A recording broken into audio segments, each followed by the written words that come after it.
chicos de Colegio Líder. Esta semana en el curso de lenguaje tenemos el tema de semántica.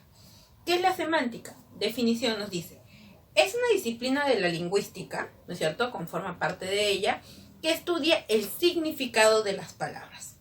Ahora, es muy sencillo, pero recordemos que el significado de las palabras no se limita solamente al significado que vamos a encontrar en el diccionario o hay un único significado. Recordemos que a través del tiempo los significados han ido cambiando, hay palabras que se han adaptado a varios significados, ¿no es cierto?, dependiendo del contexto, dependiendo de la situación.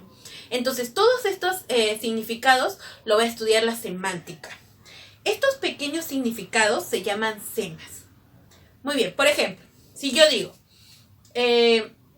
gato, ¿no es cierto?, voy a decir felino, doméstico. Felino es un sema, porque es un significado. Doméstico es otro sema, otro significado. Ronronea. Ronronea es otro sema, otro significado. Entonces, cada uno de esos significados que tiene una palabra se llama semas. Recordemos que la semiología estudia los signos. La semántica va a estudiar el signo lingüístico, es decir, la palabra. Y eso es lo que vamos a ver, la palabra y sus significados dentro del tema de semántica. Por ejemplo, tengo la palabra luna.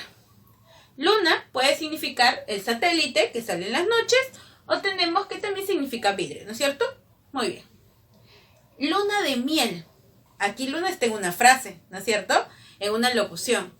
Ahora, no es el mismo significado que nosotros encontramos en la palabra luna solo, sino ¿qué significa luna de miel?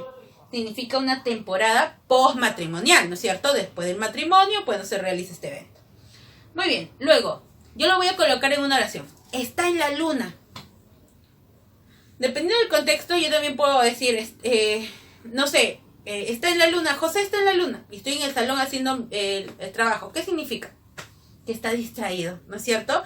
Entonces, depende del contexto, depende de la situación, los significados varían, ¿no es cierto? No significa lo mismo que nosotros vimos aquí, los significados oficiales que podemos encontrar nosotros en el diccionario, sino que dependiendo de lo que está rodeando la palabra luna, entonces vamos a ver que tienen otros significados. Y eso es lo que va a estudiar la semántica.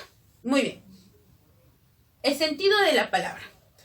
Antes de ver los sentidos de la palabra, tenemos que tener muy en claro qué es un contexto y qué es una situación.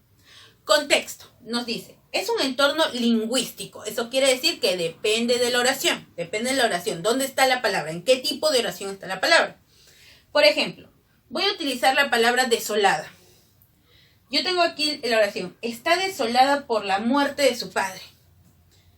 ¿A qué indica la palabra desolada aquí? Está triste, ¿no es cierto? Otra oración. La ciudad fue desolada por el terremoto. ¿La ciudad está triste por el terremoto? No. ¿A qué se refiere? A que quedó destruida, ¿no es cierto?, por el terremoto. Entonces, dependiendo de la oración, la palabra desolada va a tener un significado. Eso es lo que viene a ser el contexto. Ahora, en la situación. La situación es un entorno extralingüístico, no es lingüístico. ¿Por qué? Depende del lugar donde yo esté diciendo esta oración. Por ejemplo, la operación fue un éxito. Si yo digo esto de aquí, en un hospital, ¿a qué me estoy refiriendo? ¿A que mi suma salió bien? No. ¿A qué? A que la cirugía salió bien. Si yo digo, la operación fue un éxito en una entidad bancaria, ¿no es cierto?, nos dicen una empresa, ¿a qué se está refiriendo? A que la negociación fue un éxito, ¿no es cierto? Si yo digo, la operación fue un éxito y terminé de escribir en la pizarra, que mi problema de matemáticas salió bien. Entonces, dependiendo del lugar, dependiendo de la situación, va a tener un significado. Esa es la diferencia entre contexto y situación. Muy bien, estos dos van a estar dentro de los sentidos del significado, que son el sentido denotativo, denotado, o el sentido connotativo, el sentido connotado. Muy bien, me dice, el sentido denotado es el significado real. ¿Qué quiere decir? El significado que yo encuentro en el diccionario. Mientras que el significado connotativo es aquel que es figurado. ¿Qué quiere decir? Que tengo que interpretar. El sentido denotado es objetivo porque simplemente va a describir. El sentido connotado es subjetivo porque depende de la manera en cómo yo lo diga, depende de la situación, depende del contexto. El sentido denotado se da más que nada en los ámbitos académicos y científicos, mientras que el sentido connotado se utiliza para la literatura y para la jerga. Por ejemplo, vamos a utilizar la misma palabra en dos oraciones diferentes y vamos a ver el sentido denotado y connotado. El sentido denotado dice: el tigre es un animal cazador. El diccionario, ¿qué nos dice que es el tigre? Un animal, un felino, ¿no es cierto?, que obviamente caza a sus presas. Muy bien, pero voy a llevarle un sentido connotado. José es un tigre en álgebra. ¿Qué? ¿José se transforma en un tigre? No, ¿a qué se refiere? Que José es muy bueno en álgebra. Aquí, tigre está teniendo otro significado, de que es muy bueno, que es capaz. Ahora, utilizo la palabra naranja. Ella solo desayunó media naranja. ¿Puedo desayunar media naranja? Sí, es una fruta que se come. Esa es su media naranja. ¿Qué? ¿Los dos tienen forma de naranja y se partieron en dos? No, sino que es su pareja ideal, ¿no es cierto? Que los dos encajan bien. Ahora, aguja. Pásame la aguja para tejer, coser, ¿no es cierto?, mi blusa. Para eso se utilizan las agujas. Y ahora veamos aquí. No puedo invitarte al cine porque estoy aguja. ¿Qué? ¿Tiene forma de aguja? ¿Está hecho de agujas? No. ¿A qué se refiere? A que no tiene dinero. Entonces, eso es el sentido denotado. Algo real, ¿no es cierto? El significado como lo encuentro yo en el diccionario. Mientras que el sentido connotado yo tengo que interpretarlo. Vimos estas situaciones, ¿no es cierto?, que tenían un significado diferente. Eso es lo que yo tengo que tener en cuenta cuando vea yo sentidos, ¿no es cierto?, del significado. Sentido connotado y sentido denotativo.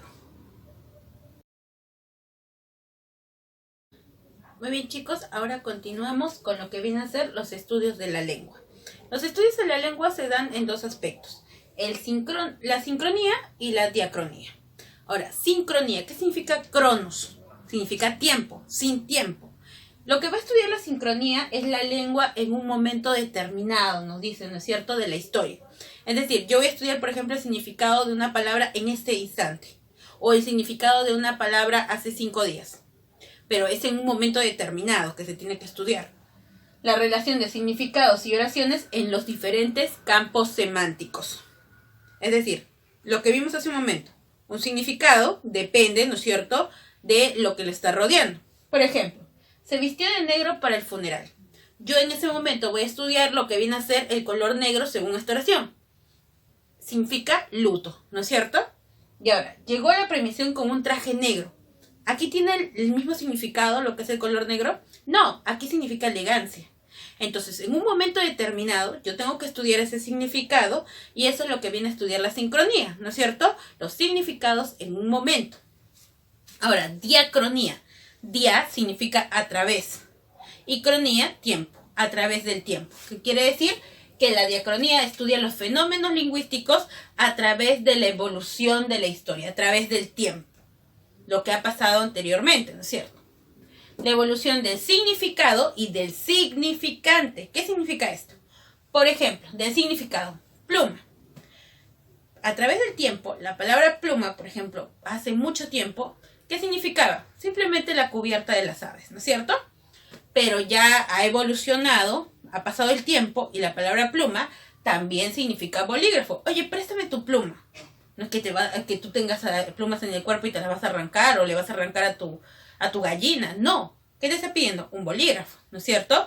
Entonces, a través del tiempo, vemos que el significado de la palabra pluma ha cambiado. Ahora, hermosa. Esto es en el significante. Lo que vimos de pluma es significado. Los significados cambiaron a través del tiempo. Y ahora vamos a ver lo que es significante. Significante significa cómo está escrita la palabra. La palabra hermosa. A través del tiempo, ¿cómo ha cambiado? En el latín, hermosa significa formosa. Así se escribía en el latín. Recordemos que el del latín vulgar salen las famosas lenguas romances. Y entre las lenguas romances está el castellano. El castellano primitivo, ese castellano que estaba en formación. Hasta, ¿no es cierto?, hasta el Renacimiento, hasta cierta parte del Barroco, el castellano seguía evolucionando con la primera gramática, ¿no es cierto?, de Antonio de Nebrija. Bueno, seguía totalmente puliéndose lo que era el idioma castellano. Muy bien.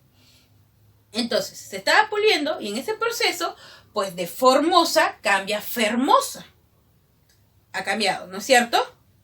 Y luego, con el tiempo, la F se cambia y se va a convertir en la H, va a ser muda.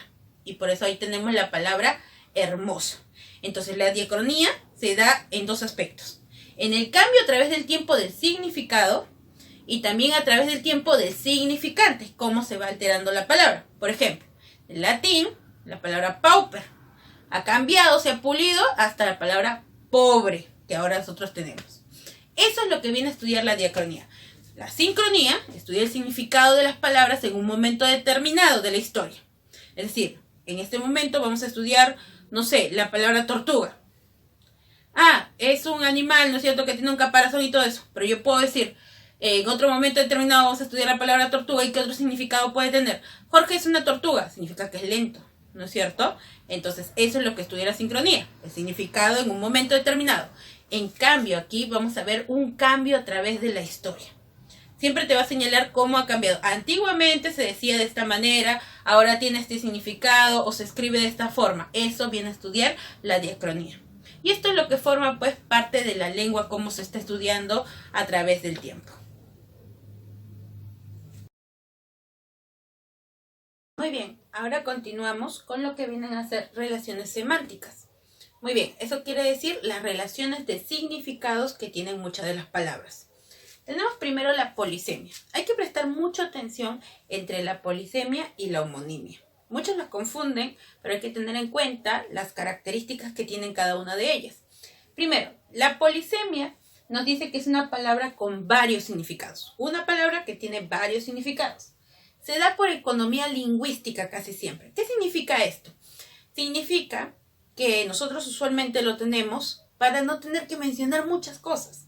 Por ejemplo, llega tu compañero, ¿no es cierto?, para trabajar, para terminar un trabajo en grupo que les dejaron hace mucho tiempo, porque ahora ya cada uno está en su casa. Muy bien, entonces le trae las cosas y le dices, ¿trajiste las cosas? En vez de decir, trajiste los plumones, trajiste el papelógrafo, trajiste la información, en vez de decir todo eso, tú simplemente dices, ¿trajiste las cosas? Utiliza eso. Tu mamá llega del mercado con una bolsa tremenda y te dice, saca las cosas. En vez de decir, saca las papas, saca la cebolla, saca el pescado, en vez de decir todo eso, dice solamente cosas, ¿no es cierto? Por eso decimos que la polisemia se utiliza por economía lingüística. Para no decir todo eso, lo resumimos en uno solo. Muy bien, entonces vemos que la polisemia se utiliza de esta manera. Ahora, este dato es el más importante para poder entender qué es la polisemia. Hay una semejanza entre sus significados. Una palabra que tiene varios significados, es decir, que se va a escribir en diferentes contextos igual, pero hay una característica semejante entre ellos. Además, la polisemia, ¿no es cierto?, estas palabras vienen de lo mismo, tienen el mismo origen. Muy bien, veamos. Tengo la palabra hoja. ¿Cómo sé que es una palabra polisémica? Una palabra que tiene varios significados. ¿Qué puede ser la palabra hoja? La hoja de un árbol. También puede ser la hoja de afeitar. Y también puede ser la hoja de un cuaderno. ¿No es cierto? Tiene varios significados. Ahora, ¿cuál es lo importante? Que hay una semejanza entre sus significados. ¿Y qué es la semejanza entre todos estos significados? Láminas delgadas. ¿Todos son láminas delgadas o no? Las hojas del árbol son delgaditas. Las hojas de afeitar, ¿qué son? Delgadas. Las hojas del cuaderno, ¿qué son? Delgadas. Esta es la característica en común que tiene la polisemia de la palabra hoja. Muy bien, ¿hasta ahí está quedando claro? Otro ejemplo. Si yo digo la palabra pico, puede ser que pico de ave, pico de botella, pico de montaña, pico de herramienta, ¿no es cierto? Puedo tener allí.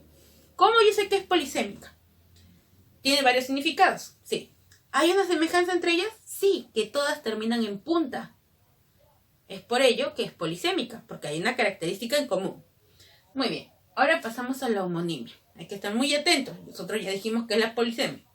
Primero, palabras semejantes. Hay algunas que son iguales, otras que son parecidas, pero con significado distinto, significado totalmente diferente. Y no hay una semejanza entre sus significados. Esto diferencia la homonimia de la polisemia. No hay una semejanza entre los significados. Muy bien, veamos. Llama al bombero para que apague la llama. Profesora, como la polisemia, hoja de árbol, hoja de cuaderno. Se escribe igual. Sí. Cuando se escribe igual, se llaman palabras homógrafas. Entonces, ¿cómo ahora yo voy a diferenciar una palabra homógrafa de una palabra polisémica? ¿Qué dijimos de las palabras polisémicas? Las palabras polisémicas tienen un significado semejante. Las palabras homógrafas no. La homonimia tiene dos clases, las homógrafas y las homófonas. Muchos confunden la polisémica con las palabras homógrafas. Muy bien, polisémicas, vuelvo a repetir, tienen una característica en común. Las homógrafas no. Mira, llama al bombero. ¿A qué se refiere? Al verbo llamar, ¿no es cierto? Para que apague la llama. ¿Llama a qué se refiere? Al del fuego. Dime, ¿el verbo llamar y la llama del fuego tienen algo en común? No, por eso no son polisémicas, son homógrafas. Si no tienen nada en común, son homógrafas. En cambio, las polisémicas sí tienen algo en común. Eso es lo que diferencia polisémicas y homógrafas, que están dentro de la homonimia. Muy bien, otra clase de homonimia viene a ser las homófonas. Homo significa igual, fono sonido, igual sonido, pero escritura parecida. Aquel bate golpeó al ladrón con un bate. Muy bien, bate con V y bate con B. Dime, yo cuando pronuncio bate y bate, ¿se escucha igual o diferente? Igual, pero la escritura ¿cómo es? Parecida. Ha cambiado una letra nada más. Esas son las homófonas, las homógrafas. Escritura igual, igual pronunciación, significado diferente. Homófonas. Pronunciación igual, escritura parecida, significado diferente. Cuando digo, aquel bate golpeó al ladrón, aquel bate. Bate con V significa poeta. Lo golpeó al ladrón con un bate. ¿A qué se refiere? Un bate de béisbol, ¿no es cierto? Un objeto. Vemos aquí que tiene significados diferentes. Muy bien, ahora dentro de la homonimia hay tipos de homonimia. Homonimia parcial, homonimia absoluta y homonimia paradigmática. Recordemos que la homonimia está conformada por homógrafas y homófonas. Muy bien, la homonimia parcial es cuando pertenecen a diferentes categorías gramaticales. ¿Qué son las categorías gramaticales? Sustantivo, adjetivo, determinantes, verbo, pronombre, conjunción, preposición y adverbio. Esas son las categorías gramaticales. Veamos aquí. Vino de Ica y trajo un vino añejo. Vino, vino. ¿Qué tipo de homonimia es? ¿Qué clase? Homógrafas. Están escritas igual, ¿no es cierto? Muy bien. Ahora, el primero es vino de Ica, del verbo venir. Es un verbo. Y trajo un vino añejo. ¿Qué se refiere? La bebida. ¿Eso qué cosa es? Sustantivo. Verbo sustantivo. Diferentes categorías gramaticales. Homonimia parcial. Veamos ahora un caso con homófonas. El albañil tuvo que reparar el tubo averiado. Tuvo que reparar. ¿Se refiere a qué? Al verbo. El tubo averiado, ¿qué se refiere? Al objeto. ¿Qué cosa es? Sustantivo. Diferentes categorías gramaticales. Homonimia absoluta. Misma categoría gramatical. Es decir, sustantivo, sustantivo, adjetivo, adjetivo, verbo, verbo. Tiene que pertenecer a lo mismo. Desde la cima vi la profunda cima. Cima con C, cima con S. Se pronuncia igual. Se escribe parecido. Homófonas. Muy bien. Desde la cima. Se refiere a lo más alto. ¿A qué se está refiriendo? Un sustantivo. Vi la profunda cima. Cima con S significa lo más profundo, ¿no es cierto? El fondo, precipicio. Muy bien. También es un sustantivo. Sustantivo, sustantivo. Homonimia absoluta. La vela del barco fue quemada por una vela. Primero me refiero a qué, ¿no es cierto? Lo que impulsa el barco, la vela, ¿no es cierto? Es un sustantivo, un objeto. Un objeto. Ahora, fue quemada por una vela. ¿A qué me refiero? Lo que sirve para iluminar. Sustantivo también. Misma categoría gramatical. Viene a ser homonimia absoluta. Ahora, la homonimia paradigmática se da cuando los verbos son iguales. Se da solamente en verbos. Solo en verbos. Vemos aquí diferentes. Solamente en verbos. ¿Y cómo diferencio? Se ayudan. Por ejemplo, él dormía mientras yo dormía. El verbo es igualito. ¿Y cómo lo voy a diferenciar? Él dormía. ¿Él a qué pertenece? Tercera persona, ¿no es cierto? En pronombre. Mientras yo dormía. ¿A qué se refiere? Yo, primera persona. Entonces lo van a ayudar los pronombres en este caso. Tercera persona, primera persona. Eso es lo que me ayuda a diferenciar. La homonimia paradigmática solamente se da en los verbos. Muy bien, otro tipo de relaciones semánticas que tenemos viene a ser la antonimia, ¿no es cierto? La antonimia es un tema bastante conocido que ya hemos desarrollado en otro curso, que es el de razonamiento verbal. Pero vamos a ver ahora los tipos de antonimia, un poco más detallados. Dice, la antonimia son palabras que tienen significados opuestos, ¿no es cierto? Significados contrarios. Tenemos primero, el primer tipo de antonimia es la gramatical y el otro viene a ser la lexical. La antonimia gramatical es bastante fácil porque utiliza prefijos para hacer el antónimo de la otra palabra. Para hacer significados contrarios, utiliza prefijos. ¿Y qué son los prefijos? Son palabras que, bueno, son morfemas que están antes de la raíz. Por ejemplo, cada uno decide ser leal o desleal. Mira, yo quito des y queda leal, ¿no es cierto? Es la misma palabra, solo que coloco un prefijo antes. Nada más. Coloco el prefijo que va antes de la raíz y es el contrario. Leal, ¿cuál es su contrario? Desleal. La misma raíz. Aquí, parece bipolar. Pasas de normal a anormal. ¿No es cierto? ¿Cuál es lo contrario de normal? Anormal. Solo coloco el a y es el contrario de la palabra normal. Eso viene a ser la antonimia gramatical. Como hemos visto, solamente utiliza prefijos. Ahora, la antonimia lexical cambia totalmente la raíz. Aquí se mantenía, era la misma raíz. En la antonimia lexical cambia la raíz. Y voy a tener tipos. Por ejemplo, la antonimia propiamente dicha. ¿No es cierto? Esta antonimia lexical propia es aquella que tiene grados intermedios, tiene grados y tiene extremos. Es decir, son extremos cada uno de ellos y hay un grado intermedio, ¿no es cierto? Hay una escala, como una escala ahí. Veamos. No me gusta el café caliente, sino frío. Extremos. Caliente, frío. ¿Y qué hay en medio de los dos? Tibio, ¿no es cierto? Entonces hay una escala entre ellos. Vemos que esto viene a ser la antonimia propia. Ahora otro. Mi padre es bajo, pero mi tío es alto. ¿No es cierto? A los extremos. ¿Y qué hay en el medio? Mediano. Entonces, vemos que hay una escala. Eso viene a ser la propia. Muy bien, la recíproca. Si es A, es porque existe B. Y si es B, es porque existe A. Es decir, los dos se necesitan, los dos se complementan para que hagan una misma función, ¿no es cierto? Para que los dos puedan existir. Por ejemplo, madre e hija fueron salvadas del incendio. Madre. Para que yo sea madre, ¿qué tengo que tener? Obviamente un hijo o una hija, ¿no es cierto? Y obviamente todos somos hijos porque tenemos una madre. Los dos se complementan. El comprador peleó con el vendedor por los precios. Comprador, vendedor. Si yo soy vendedor, ¿es por qué? Porque van a haber compradores. Y si yo soy comprador, ¿es por qué? Porque hay alguien que es vendedor. Los dos se necesitan para que se pueda hacer una sola función. La antonimia complementaria. O es A o es B. ¿Qué significa esto? Si existe A, no existe B. Y si existe B, no existe A. Por ejemplo, parecía muerto, pero estaba vivo.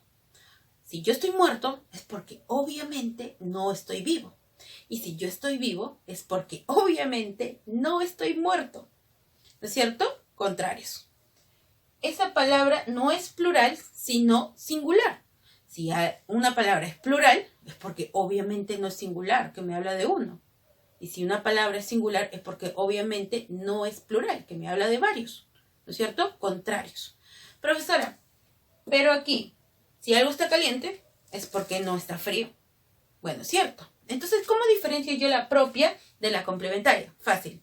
¿Qué hemos dicho aquí? La propia tiene grados, tiene intermedios. La complementaria no tiene intermedios. Por ejemplo, entre muerto y vivo, ¿qué? ¿Muerto viviente? No, no hay un medio. Entre plural y singular, ¿hay un medio? No hay un intermedio. Entonces, es así como yo voy a diferenciar la complementaria de la propia, ¿no es cierto? Estos vienen a ser, pues, los diferentes tipos de la antonimia. Muy bien. Ahora, otro tipo semántico viene a ser la sinonimia. Al igual que la antonimia, la sinonimia es bastante conocida, ¿no es cierto? Es la que mayormente utilizamos. Son palabras que tienen significado parecido. Recordemos que son poquísimas las palabras que tienen significados absolutos, significados totalmente idénticos, como burro, asno, bolígrafo, lapicero. Bueno, son algunas excepciones, pero la mayoría de palabras de sinónimos tienen significados parecidos. Muy bien. Por ejemplo, tengamos aquí erudito, sabio, ¿no es cierto? Sinónimos, significados parecidos. Abyecto, despreciable. Significados parecidos, son sinónimos. Significan lo mismo. Amable, afable. Sinónimos. Pérfido, traidor. Sinónimos.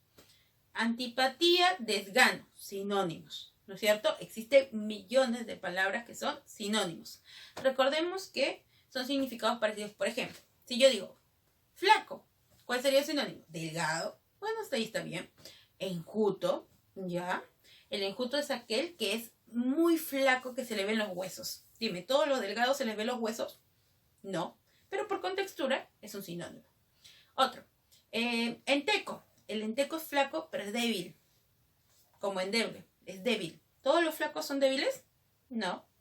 Otro sinónimo, anoréxico. ¿Todos los flacos son anoréxicos? El anoréxico es la contextura delgada, ¿por qué? Porque tiene una enfermedad psiquiátrica, ¿no? Una enfermedad mental. Entonces, no todos los delgados sufren de anorexia, pero por la contextura se considera un sinónimo. Por eso decimos significados parecidos. Muy bien. Ahora, vamos con la relación de inclusión. Dentro de la relación de inclusión voy a encontrar primero la hiperonimia. ¿Qué es la hiperonimia? Relación género-especie. Recordemos que el género es lo mayor, ¿no es cierto? Mientras que la especie es algo menor. Por ejemplo, flor, ¿no es cierto? Algo general. ¿Y qué sería algo particular? ¿Cuál sería una especie? Pues en este caso yo digo clavel. Un tipo de flor, clavel, ¿no es cierto? Esa es la relación de hiperonimia. Género, especie. Ahora, reptil, ¿no es cierto? Algo general. ¿Cuál sería la especie? Por ejemplo, tortuga, cocodrilo, ¿no es cierto? Serían tipos de especies. Muy bien. Ahora, si es al revés, si yo hablo de especie a género, se llama hiponimia. Hiponimia es cuando la relación es de especie a género. Por ejemplo, roble. ¿Cuál sería mayor? ¿Cuál sería lo general? ¿Cuál es su género? Árbol.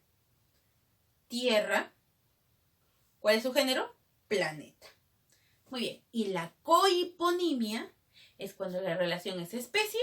Están al mismo nivel. Por ejemplo, clavel, tulipán. Los dos son especie. ¿Y cuál es su hiperónimo? ¿Cuál es su género? Flor. Venus, tierra. Relación cohiponimia. Los dos están al mismo nivel. ¿Cuál es su hiperónimo? Planetas. Muy bien, aquí tenemos un pequeño triangulito que nos muestra, ¿no es cierto?, estas relaciones. Por ejemplo, tengo felino como hiperónimo, ¿no es cierto?, mi género. Al género le llamamos hiperónimo. Muy bien. Tigre y león son especies, ¿no es cierto? Las especies se llaman hipónimos. Muy bien. ¿Cómo se llama la relación de especie a género? Si yo digo tigre, felino, estoy yendo de especie a género. ¿Cómo se llamaba? Hiponimia. Y si yo voy de género a especie, felino, león, ¿cómo se llama? Hiperonimia. Y si yo voy a la relación tigre-león, especie, cohiponimia. Muy bien. Esos vimos las diferentes relaciones semánticas, ¿no es cierto? Diferentes relaciones de significado. Aquí en la relación de inclusión también estamos jugando con los significados, pero que tenga que ver con el tipo de inclusión. Muy bien, como hemos visto, teníamos la polisemia, la homonimia, la antonimia, la sinonimia y nuestras relaciones de inclusiones dentro de la semántica.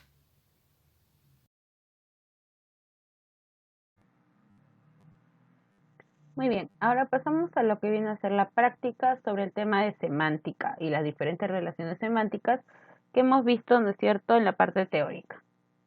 Muy bien, vamos con la práctica general. Esta vez solamente había práctica general y habían 30 preguntas. Bueno, yo voy a resolver las 10 primeras y ustedes las demás. Dice la número 1. Señala el enunciado conceptualmente correcto. Veamos. ¿La semántica estudia significado en base a los fonemas? Falso. Los fonemas tienen que ver con la fonología. ¿La lexicología es la técnica para elaborar diccionarios? Técnica para elaborar diccionarios, no tanto, sino que la lexicología se limita prácticamente al estudio, ¿no es cierto?, de los llamados lexemas, que vienen a ser los morfemas bases. La semántica estudia la forma del signo lingüístico. El signo lingüístico es el estudio principal de la semántica. A ver, veamos los demás. La fonología estudia las unidades significativas de la lengua. Falso. Recordemos que utilizan las unidades distintivas, no significativas. La semántica estudia el significado de los signos lingüísticos. Muy bien, esta sería. Profesora, pero hace un momento dijo la semántica estudia la forma. Dice forma del signo lingüístico. No. La forma lo va a estudiar la llamada morfología. La semántica estudia el significado de los signos lingüísticos. Quiere decir el significado de las palabras. Signos lingüísticos son palabras. La lexicología, ¿qué estudia? Bueno, la lexicología estudia la estructura y función de las unidades conceptuales de la lengua. ¿Qué quiere decir? Los llamados lexemas. Los lexemas son los morfemas base. Esto vamos a ver prácticamente en la siguiente clase. ¿Y en qué se basa? Por ejemplo, si yo digo la palabra altura, ¿no es cierto? ¿De qué palabra viene la palabra altura? De alto, ¿no es cierto? Alt, ¿no es cierto? Sería mi base. De altura sería alt y ura. Ese alt se llama lexema, que son los significados base y que tienen casi todo el significado de la palabra. El lexicógrafo es el especialista que se encarga de ¿qué? Elaborar lexicones y diccionarios de una lengua. 4. Las expresiones. Lo conoce como a la palma de su mano y escribe 100 palabras por minuto. Muy bien, la primera, nos dice, expresan respectivamente qué tipo de significado. ¿Se acuerdan lo connotativo y denotativo? Muy bien, se dice, lo conoce como la palma de su mano, es decir, que él tiene la forma de la palma de su mano, tan pequeño es que lo puede averiguar tan rápido. No, ¿esto qué era? Interpretativo. ¿Y cómo se llama lo interpretativo? Connotativo. Y le dice, escribe 100 palabras por minuto. ¿Es posible o no? Sí, es posible. Simplemente estoy hablando sobre un hecho, describiendo sobre una persona. Entonces, ¿eso qué cosa es? Un significado real. Eso se llama denotativo. Muy bien, connotativo y denotativo. Siguiente dice, señala el enunciado en el cual los elementos subrayados expresan significado connotativo, significado de interpretación. Veamos. Ha sido diseñado con un nuevo modelo de auto. Ha diseñado un nuevo modelo de auto. No hay nada de más. ¿Se puede diseñar un nuevo auto? Sí. Perdió el tren por quedarse dormido. ¿Puedes perder el tren por dormirte? Sí, había una hora y el tren se fue. No hay nada más que decir. Vive cómodamente en su nueva finca. Está bastante feliz en su nueva hacienda, ¿no es cierto? Está bien. Estaba compitiendo en las Olimpiadas. Los atletas compiten en las Olimpiadas, no hay ningún problema. Perdió la cabeza, le entregó su corazón. ¿Puedes perder tu cabeza? Tu cabeza está rodando, está debajo de tu cama. ¿Puedes arrancarte el corazón y dárselo a otra persona? No, esto es interpretativo. Eso sería significado connotativo. Siguiente, la 6. Señala el enunciado en el cual los elementos subrayados expresan significados connotativos. Nuevamente, veamos. Le dieron el mejor premio en esta ocasión. ¿Normal? Sí. ¿No es cierto? Te pueden premiar en un momento determinado. Sí. Veamos la E. Nunca piensa antes de hablar incoherencias. Está bien, ¿no es cierto? Una persona puede hablar tonterías. Incoherencias son esas. Siguiente. Por un pelito se va. Estaba volando en fiebre. Por un pelito se va. Estaba volando en fiebre. ¿Puedes volar en fiebre? No, no es cierto. No se puede. No sales volando porque tienes fiebre. Por un pelito se va. Es decir, por poquito logró pasar. Eso significa no un pelito, ¿no es cierto?, de tu cabello, no. Ese sería mi significado connotativo. Porque la C dice, ¿volvieron cansados luego de desfilar? Sí. Pidió la mano de la novia con nerviosismo. La primera podría ser connotativo, porque pidió la mano de la novia, que solo quiere su mano. No, su mano es todo, ¿no es cierto? Ya eso sería connotativo, pero con nerviosismo sí puede estar una persona. Los dos tienen que ser connotativos para que cumpla, y este caso es la D. Marque la alternativa donde las palabras subrayadas se encuentran en relación de polisemia. Recordemos, una palabra tiene varios significados y estos significados tienen ¿qué? Algo en común. Veamos. Ayer vino a comprar vino para la celebración. Dime, el verbo venir y vino de la bebida, ¿tienen algo en común? No. Eso es homógrafas. Después de limpiar su lima, tomó un jugo de lima. Dime, la lima con la que ¿no es cierto?, te limas las uñas, ¿tiene algo en común con la fruta? Nada, ¿no es cierto? Entonces, vemos que esa tampoco cumple. Dice, la cola del gato se pegó con la cola sintética. La cola del gato, su rabo, ¿tienen algo en común con la goma? No. Al pie de la página anotó la medida del pie derecho. Dime, ¿al pie de la página qué? Que está al final, ¿no es cierto? Que está abajo. ¿Y dónde están tus pies? Abajo también. Hay una coincidencia, la posición. Veamos el otro. El fresco viento rosa los pétalos de la rosa roja. Uy, ese peor, ese es homófana. Ese no siquiera es homógrafo. Entonces sería la D. 9. ¿Qué alternativa presenta solo palabras polisémicas? Veamos, mota y pico. Pico sí, pero mota puede ser algo, aparte de lo que usa para borrar. No, no es cierto, no hay más. Bueno, podría ser hasta mota de que se hacen, por ejemplo, se hizo una mota en el pelo de mi perro, como unos bollitos no enredados. No tiene nada que ver. No serían polisémicas, serían homógrafas en todo, para decirlo, ¿no? Ahora, tenemos aquí sol y mar. Dime, la moneda del sol, por ejemplo, un nuevo sol, ¿no? Y el sol del cielo, ¿tienen algo en común? Pues son circulares. Bueno, dime, la clave sol, ¿tienen algo en común con el sol? No, son homógrafas, más que polisémicas son homógrafas. Mar, peor. Tierra, el planeta Tierra, ¿tiene algo que ver, tiene algo de parecido a la tierra que pisas? No, la llama tampoco, esas son homógrafos. Cola, lo acabamos de ver en el ejemplo del gato y el pegamento, de que no tiene nada, son homógrafos también. Pie y operación, veamos. Pie, como dijimos, era polisémica, como en el ejemplo anterior. Y operación, a ver, si yo digo, la operación de Rodrigo salió bien, es decir, su cirugía. ¿Y qué tiene en común con yo resolver una operación matemática? Que son problemas que se resuelven. Igual, la operación, ¿no es cierto?, implica de que tú estés resolviendo, que tú estés haciendo algo, ¿no es cierto?, estés operando allí. Igual, lo mismo sucede en resolver algo, se está resolviendo. Entonces, sí tienen algo en común. Esto es lo que viene a ser mi palabra polisémica. Bueno, las dos. Marque la alternativa en la cual las palabras subrayadas están en relación de sinonimia. El gato es un animal doméstico común. Dime, ¿gato y animal son sinónimos? No. Es especie y género, en todo caso, ¿no? El trabajo exigía un proceso más difícil. ¿Trabajo y proceso son sinónimos? No. Aceleró la velocidad y llegó más rápido. Profesora, esto sí, aceleró y rápido es lo mismo. Mucho cuidado, cuando tengan que hacer sinónimos tienen que ser de la misma categoría gramatical. Aceleró es verbo, rápido ¿qué es? Adjetivo, no son sinónimos. Vivir en el campo es muy saludable. ¿Campo y saludable son sinónimos? No. Escribir las palabras voluble e inconstante. Aquí sí, voluble e inconstante son lo mismo, significa que es cambiante. Marque la alternativa en la cual los enunciados están en relación de sinonimia, nuevamente. No, veamos de atrás para adelante. Fidel está ebrio, David está sobrio. Estos son antónimos, no sinónimos. Vivir en ascuas, estar en sobresaltos. Vivir en ascuas es vivir con inquietud, ¿no? Sobresaltos es como sorprenderte. Entonces no es lo mismo. Se subió al barco, tiene mucho cuidado. ¿Tiene algo allí de sinónimo? No.